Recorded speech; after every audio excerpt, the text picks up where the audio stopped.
तो ये ध्यान रखना, वो मजाक करके आप नहीं निकाल सकते। इसीलिए तो मैंने कहा कि मैं 14 घंटा 15 घंटा इसमें वर्क कर रहा हूँ, मेरा आधा आप 7.5 घंटा मेहनत कर लीजिए, सिलेक्शन हो जाएगा। मेरा आधा है, ठीक है। इतना आप अगर मेहनत कर लेंगे, 7.5 घंटा यहाँ से जाने के बाद अगर आप पढ़ लेंगे तो आपका सिलेक्शन हो जाएगा।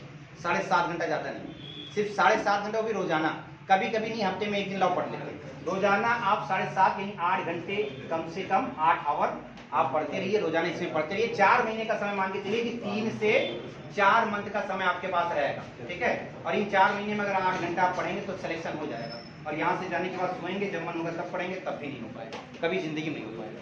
ये ध्यान रखिए, कभी हो ही नहीं सकता। क्योंकि 4 साल वाले जो तैयारी कर रहे हैं इस समय जबरदस्त प्रैक्टिस सेट सिर्फ लगा रहे हो, वो चैप्टर नहीं पढ़ रहे हैं कि लाओ प्रॉफिट लॉस पढ़ लें, लाओ सिंप्लीफिकेशन पढ़ लें। वो कोई मैथ का चैप्टर नहीं पढ़ रहे हैं, ना कोई रीजनिंग का चैप्टर पढ़ रहे हैं। वो सिर्फ कंपटीशन का कोई बुक उठा रहे प्रीवियस ईयर का पेपर और उसको देखते लाओ 100 क्वेश्चन हम कितना लगा पा रहे हैं। उनका स्पीड बन रहा होगा।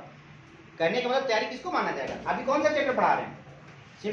Simple interest. अब आपसे जब पूछा जाए, लासा मासा पूछा जाए, उसको पढ़ा चुके हो 1-1.5 महीना हो जाए, तब वो जब याद रहे, तब जो चैप्टर पढ़ाया जा रहा है उस चैप्टर के बारे में अगर आपसे पूछा जाएगा तब तो आपको याद ही रहेगा। याद रहेगा कि नहीं रहेगा? भाई आज कल में पढ़ाया गया, परसों में पढ़ाया गया, वो चीज तो याद ही रहेगा। 3 महीना हो गया है, आप पूछे वो याद हो तो माना जाएगा कि याद है।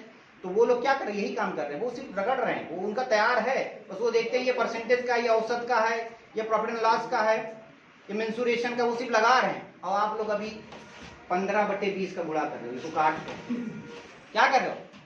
कोई कह रहा है इसको 3 से काटो, कोई कह रहा है इसको 5 से काटो। तो बताओ सिलेक्शन किसको मिलेगा? 4 साल वाले को मिलेगा, 3 से काटने वाले को मिलेगा?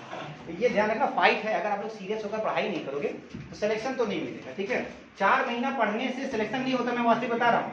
बस सही मार्गदर्शक में अगर आप 4 महीना पढ़ाई करते हो, सही मार्गदर्शक में, तब सिलेक्शन मिलता है। वरना 4 महीने में सिर्फ रीजनिंग, मैथ और हिंदी और जीएस का अगर चैप्टर ही पता हो जाए आपको कितना पढ़ना है, अगर टॉपिक ही पता चल जाए कि कौन सा टॉपिक इंपॉर्टेंट है, कौन सा टॉपिक आपका इससे ज्यादा पूछा जाता है। मैथ लाइए, कहाँ गया वो? कहाँ गया? लाइए थोड़ा सा टेलर दिखा देते हैं, ठीक है। इतना मैथ पढ़ना है आपको 4 महीने में। कितने महीने में? 4। इतना पढ़ पाओगे 4 महीने में? इसमें सिलेक्टेड आपको देखना है कि कौन सा हम तैयार करें तो हमारा काम हो जाए। तो सिलेक्टेड यानी सही मार्गदर्शक। और उठाइए जरा, कोई एक और उठाइए, हिंदी उठाइए जरा, थोड़ा सा दिखा दें इन लोगों को, शक्ल दिखा दें। ये जो हवा में उड़ रहे हैं, ठीक है, ये हिंदी है। क्या है ये? हिंदी है। आदित्य का जो मैंने बताया कितना मोटा है, इसको पढ़ोगे क्या 4 महीने पढ़ लोगे?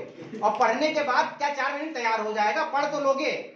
अगर 4 महीने में आपसे कहा जाए कि इसको पूरा सिर्फ लाइन से पढ़ डालिए, जितना लिखा अक्षर उसको आप पूरा पन्ना क्या कर डालिए, पढ़ डालिए, तो मेरे ख्याल से बहुत ऐसे छात्र होंगे जो इसको 4 महीने में खत्म नहीं कर पाएंगे। तो कहेंगे अच्छा आज 2 पन्ना पढ़ी बहुत होगा, 3 पन्ना बहुत होगा। 4 महीने में हो सकता है इसको पढ़ लें, लेकिन क्या 4 महीने में याद हो जाएगा?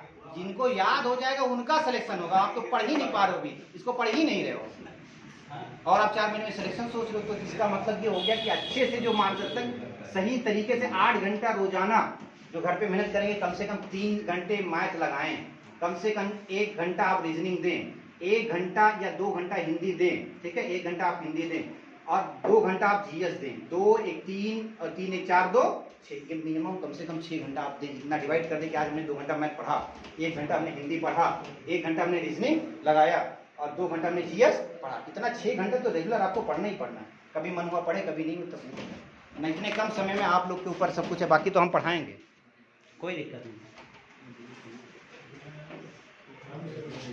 पढ़ोगे और उसके बाद 4 महीने में नाम हो जाएगा। कैरियर कोचिंग में हमने 4 महीने का क्लास किया था और सिलेक्शन नहीं हुआ, बस ये नाम हो जाएगा आपका, ठीक है। हाँ 4 महीने में किसी का होगा तो नाम हो जाएगा। बिल्कुल बिल्कुल, इसलिए तो समझा रहे कि हो जाए, ना होने के लिए नहीं समझा रहे हैं, ना होने के लिए नहीं समझा रहे हैं, हम समझा रहे होने के लिए समझा रहे हैं कि इन 4 महीने में किसका हो सकता है, जो मेहनत करेगा उसका। वरना 4 साल वालों जो तैयारी करेंगे वो 4 मान लो कितना आ रहा है 52,699, 52,699। तो 52,699 में तो इलाहाबाद में कम से कम 2 लाख 3 लाख पढ़े जो पुलिस की तैयारी कर रहे हैं, 2-3 लाख नॉर्मल। हाँ वो तो पूरा एसआई से लेकर और रेडियो का लेकर कांस्टेबल की अगर हम बात करें, ठीक है ठीक है। तो इसमें हाँ इसमें वो ये तो कम से कम आपके लिए जो है फिलहाल इतना अपना ध्यान दीजिए। इतने में से मुझे एक सीट लेना है तो इतने में 30 लाख 35 लाख फॉर्म डालेंगे, तो इसमें अगर आपको आना है 52,000 में अगर आना है तो कितना मेहनत करना पड़ेगा। थोड़ा सा इससे फोकस करके और घर पे अभी से लग जाइए, तब सिलेक्शन मिलेगा। वरना आप कहीं भी जाओगे सिलेक्शन नहीं पाओगे, ध्यान रखना। बात कैरियर कोचिंग की नहीं है, आप इलाहाबाद चले जाइए, आप लखनऊ चले जाइए, सिलेक्शन नहीं पाओगे। सिलेक्शन सिर्फ आपके दम पर होता है, कोचिंग के दम पर नहीं होता। कोचिंग से क्या होता है, मार्गदर्शक होता है। अगर वो मार्गदर्शक आप उस तरह नहीं चलोगे, टीचर ये बताता है कि इतना मोटा किताब है, इसमें ये वाला पढ़ो, ये इंपॉर्टेंट है। टीचर का मतलब क्या होता है कि ये वाला पन्ना पढ़ो, ये वाला परायवाची पढ़ो, ये आ जाएगा। वरना हजारों परायवाची है और हजारों परायवाची आप पढ़ोगे तो शायद याद नहीं होगा। बस इतना सिलेक्टेड बताना है कि वो टीचर बता सकता है कि ये वाला एग्जाम में आया था और ये वाला आएगा और इसको आप तैयार कर लीजिए। वरना स्वयं पढ़ोगे तो आपको पता ही नहीं कौन सा इंपॉर्टेंट है। वो 4 महीने सिर्फ मार्गदर्शक है, वो आपके ऊपर, आप मेहनत करोगे तब होगा। चलिए ठीक है, रहने दीजिए, बाकी कल देखते हैं, ठीक है।